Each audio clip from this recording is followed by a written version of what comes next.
The following is a presentation of KSL Sports.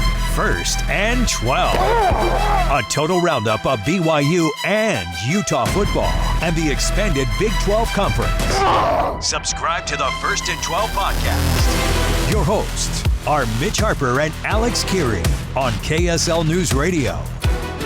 We're off and running on hour number 2 of First and 12 every Tuesday night here on KSL News Radio, 7 to 9. We're talking Big 12 football. I think this market, Salt Lake, I mean, it's maybe not the epicenter of the Big 12. You think Texas, but Salt Lake, it's a pretty big Big 12 market now, and we're proud to always talk Big 12 football here on First and 12 on KSL News Radio. Mitch Harper and Alex Kirry with you. And Alex, it's our favorite segment of the program every single week. The Big 12 Power Rankings. A weekly rank of all 16 programs, from the elite to the bottom dwellers. Full disclosure, by the way, we were still arguing about the order of this right when we got into this segment. So as the music is playing to get into the segment, we were still arguing about how this goes. That's how real this gets on this on our power rankings. It's a living organism, as these players say.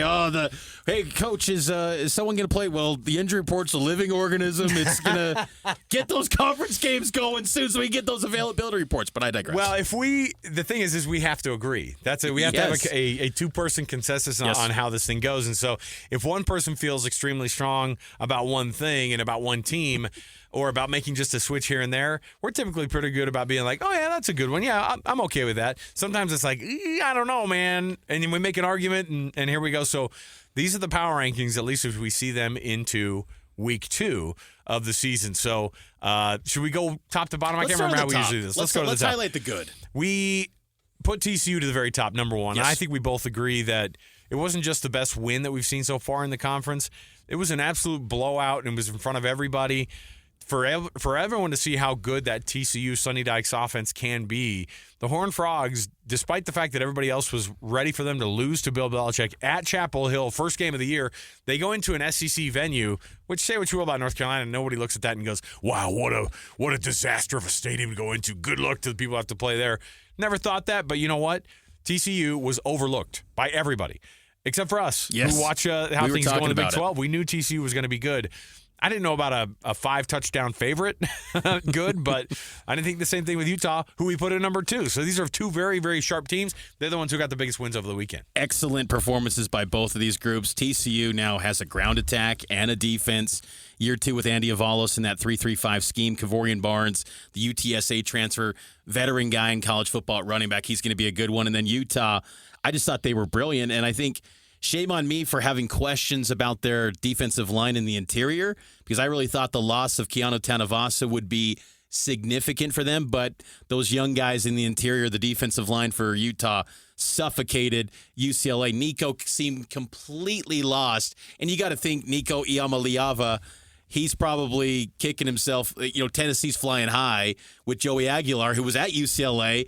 It's almost like an unofficial trade. They blew out Syracuse this weekend. Had a great game, whereas UCLA, in front of a stadium that was primarily Ute fans in the Rose Bowl, not a good day for him. But Utah flying high and looking like all the stench from 2024 is completely gone. And I think also it reminds me, when Kyle Whittingham is ticked and super motivated, it could be a very scary Utah team. That was a great start for the Utes. The smart national pundits are the ones who are going, no, this was an outlier. You know what I mean? And now people are going, who's this Devin Dampier guy? I mean, Kyle Whittingham must have just been, when you take that first sip of water, it's like you're walking through the desert. Take that big drink of water, and you're like, that is just so satisfying.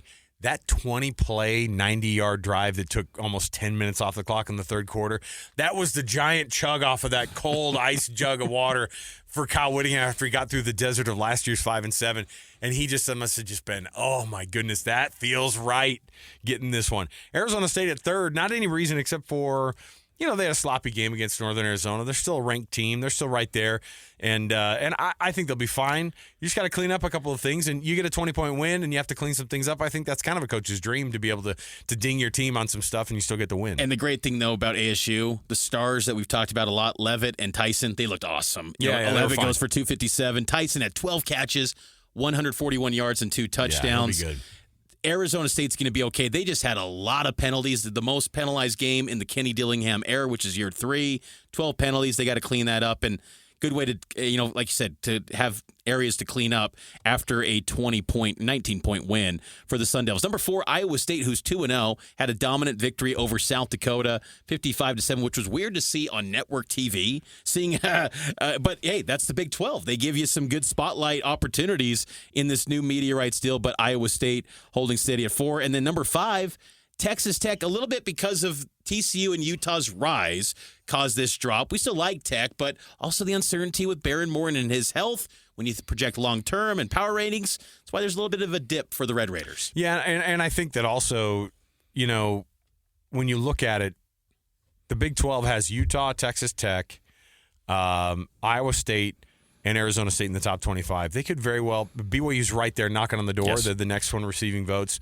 And then after that, you're going to have to kind of wade through. TCU, it's going to take them a minute, I think, before people start to go, okay, let's see them turn some things around here. But I was actually shocked that they weren't maybe put straight into the top 25 after that performance. I vote in the Super 16 with the Football Writers Association, and I put them at 9. And because I just thought that was brilliant performance. Why not? I'm trying to remove preseason thoughts of teams and just focus on what we see in the field. And TCU, Utah looked excellent. Yeah, I think they're going to be phenomenal. They're going to be just fine.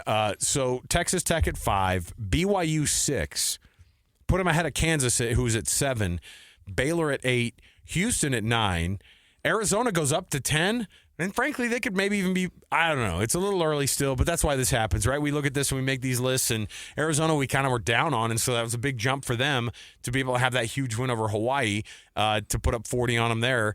West Virginia 11, Kansas State 12, Colorado 13, Cincinnati 14, UCF and Scott Frost at 15, and then we dinged Oklahoma State down the list. Now, I know they won. I know they beat UT Martin. Do they have more money than UT Martin? I can't. Okay, they do. That's a conversation to have a little bit later. But yes, money comes up. But here are 2 things. Haney, their quarterback, gets hurt. They absolutely went. They turned into garbage as soon as as soon as he was out, and it's going to be a long time till he comes back. And on top of it, you have Mike Gundy, who just seems to not really get what's going on in college football in 2025, who this week on his radio show basically started making excuses for them to lose to Oregon by a lot because they don't spend a lot like they do to get their athletes there. So all those things kind of added up for us to be able to put Oklahoma State at 16. I'm comfortable where we're at in the power rankings this week, Mitch. I am too. And, BYU at 6, I thought, with a Portland State win, Portland State was awful. That's one of the worst FCS teams I've seen BYU play. But BYU was 9 last week in our first power ranking. They were flawless in that performance. And, Big 12 Freshman of the Week, Bear Bachmeier was excellent for BYU in only one half of play. So BYU at 6 there. They're right there in the weeds, same with Kansas. So big opportunities for both those teams coming up. But, yeah, Oklahoma State, they looked like the team last year that was inept offensively. And when Zane Flores took over at quarterback, and what was concerning was that this is a whole new staff. And then you just point, what's the common denominator? Mike Gundy. And we'll hit on Mike Gundy's comments about money and his upcoming game against the Oregon Ducks. It feels like he's making excuses. We'll hit on that next on 1st and 12 here on KSL News Radio.